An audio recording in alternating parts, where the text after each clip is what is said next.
Well, man, it's not every day you fight someone like Clay Guida. I'm curious if, as you're heading into this Saturday, you're thinking, man, what a name to have on my resume. Yeah, I'm really excited to fight someone like Clay Guida. Plan to go out there and give him my all. Yeah. Do you sort of, because he's been around for so long, right? You've got more tape to watch on him than any of your other opponents probably. Do you know exactly what to expect in the cage on Saturday? Yeah, I know Clay's gonna come and try to bully me. I know he's a cardio freak, and he's gonna try to just walk me down. Does that make it easier to prepare in training because you know what you're expecting, or does it make it harder because you're like, damn, I have to train for a certain way, for a certain style over and over? I don't feel like it's easier. I feel like I just like got something specific to do. I mean, Clay's feel like he's a veteran and he has so much experience that he's not gonna get scared like to the first punch or like to the first thing I do. So I got to go out there and just be very patient, be very smart, and just go out there and break him little by little and get the win. You know that the fans are going to pay attention to this because of his status in the sport. Does that excite you to be able to perform in front of the fans who are obviously going to be going crazy? Yeah, of course. I feel like I'm gonna get a lot of fans after this Saturday. We're gonna put on a show and I'm gonna get that win. Is that part of the motivation? Like, look, you might be tuning in for him, but next time you'll be tuning in for me because I'm going to take his shine and bring it to me. Yeah, I don't think I could take Clay's shine because he's been around so long. But I'm going out there and I'm gonna go try to finish him and go give a show for the fans and get them all excited. Nice, man. Good luck. Rafa over here. Obviously, Mexican MMA right now is booming like never before. I know you're very proud of your heritage. Talk to me about like how proud you are to kind of see Mexicans doing so well and Mexican representation in the UFC. I'm very proud because it took a long time for us to get here. I feel like my fighting style is very Mexican. I'm always going forward and just throwing a lot of punches. I'm never backing down. I feel like all my fights are never boring. I feel it's always like blood. Something. That's a Mexican style of fighting right there. I know Dana's been teasing maybe doing a card at some point back in Mexico that, that's one of his priorities going forward. So is that something that you would love to do at some point in time, I'm assuming? Yeah, of course. I've only fought I started my career in Mexico, my first 4 fights, but after that I've only fought once in Mexico City. It'd be awesome for me to go back out there and just give the fans a show. And it seems like International Fight Week this year is going to have Yair and Brandon Moreno on that card. So maybe that would be a nice one for you to turn around on. Yeah, Vegas is like second home for us, so we got to go out there. Great, thanks. Hey, Rafa.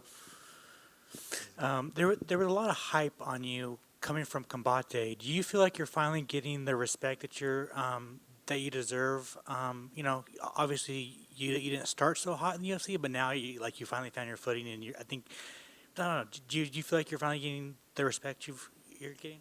I feel like I'm starting to get a little bit more momentum. You just got to take it a fight by day, fight by fight, and you just go out there and give it my best. I came in undefeated, got a few losses. They didn't feel good, but it was just all learning and experience. I got here in the UFC trying to be like super bad and just like trying to get that finish, and that doesn't work here. You got to break people little by little. Everybody's been tested. Everybody's been through a war, so you just got to be smarter out here.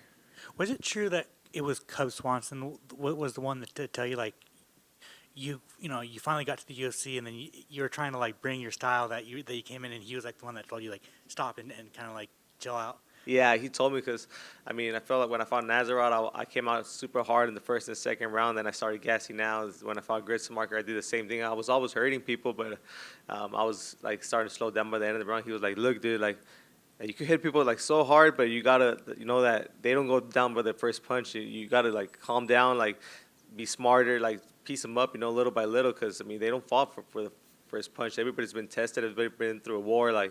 Everybody here is the best in the world. So they don't get scared. They have the same goal as you. You were talking about blood a little bit earlier. Speaking of blood, there was a lot of blood on you last fight. Was that the most blood you've ever tasted? Yeah, for real. So, that was 20% of my blood right there. But at the moment, to be honest, I just wanted to get that finish. I was going so hard because I was like, man, how judges are. They go a lot of base damage. So I wanted to go out there and just leave it clear that I won.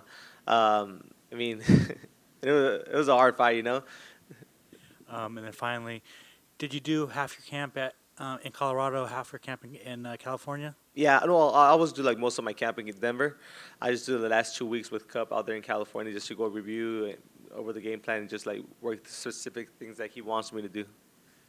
What do you think of Justin Gaethje versus Rafa Garcia?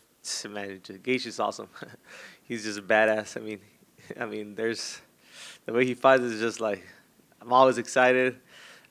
Just watching him is just like I don't know. You know it's gonna be a good fight every time Gaethje fights in there. What's it like sparring that guy? Hard rounds. That's all I gotta say. Hard rounds.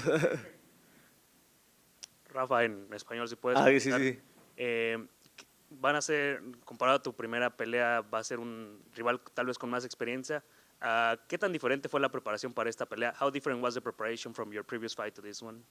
Pues nos enfocamos mucho en Clay, ¿me entiendes? Lo que nos enfocamos mucho es poner gente que siempre está moviéndose y que siempre está queriendo poner presión hacia frente, hacia mí. Y siempre quiere, cuando estoy entrenando, quería hacerlo caminar a la gente para atrás, siempre hacer que ellos se caminen para atrás, porque es lo que Clay quiere. Clay quiere hacerme caminar para atrás y quiere quebrarme poco a poco. Clay tiene un muy buen cardio, siento que nunca se cansa y pienso que si yo que lo hago caminar para enfrente, pienso estar en su espacio, pienso no darle chance de respirar, pienso que eso me ayuda bastante en esta pelea. Ya última pregunta. La gente aquí, los latinos y mexicanos que viven en Kansas City, no están muy acostumbrados a tener peleadores mexicanos que vienen aquí. ¿Qué tan especial va a ser pelear y tener apoyo latino, especialmente mexicano, y ver las banderas cuando entres al T-Mobile? Va a ser muy especial, ¿me entiendes? Todo el apoyo de toda la gente me motiva bastante, siento que tengo bastante gente detrás de mí que me ha ayudado y que me ha ayudado a llegar aquí, ¿me entiendes? Con sus motivaciones y con todo, ¿me entiendes?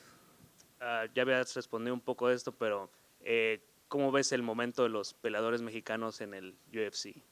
Siento que estamos en un momento muy bueno, siento que estamos avanzando bastante, es algo que tomó mucho tiempo. Estoy muy orgulloso de todo, de lo que ha pasado y quiero ser parte, ¿me entiendes? Quiero ser un campeón yo también. Gracias, Rafa. Gracias. Hey, right here. Going off the all the blood. I mean, that look. You look like you came out of a horror movie on that one, man. Like it was rough. Do you like? It's weird to ask, but do you enjoy those kind of fights? So it's like just throw everything you got and see what happens. I mean, at the moment, you don't realize what's going on, you know? You're just like, man, I just want to finish this guy before it gets worse, you know? I didn't know how bad the cut was until they told me. I mean, they took 2 hours just to stitch me up to stop the blood. So, I mean, that was pretty hard. How real was the fear in the cage that they would, the doctor might come over, look at you, and be like, hey, man, no more? I mean, I was pretty sure they weren't going to stop it because the cut was on top of the head. Yeah. I knew that. So, I mean, maybe if it was the face, maybe they would have stopped it. But since it was on top of the head, I was just like, I'm good. And I'm not, like, showing, like, nothing that's, like, I mean, I feel like my cardio kept going up and up instead of going down, you know. So that's a sign that why the ref would stop it. Like, if you start, like, slowing down and stuff like that. And I never slowed down.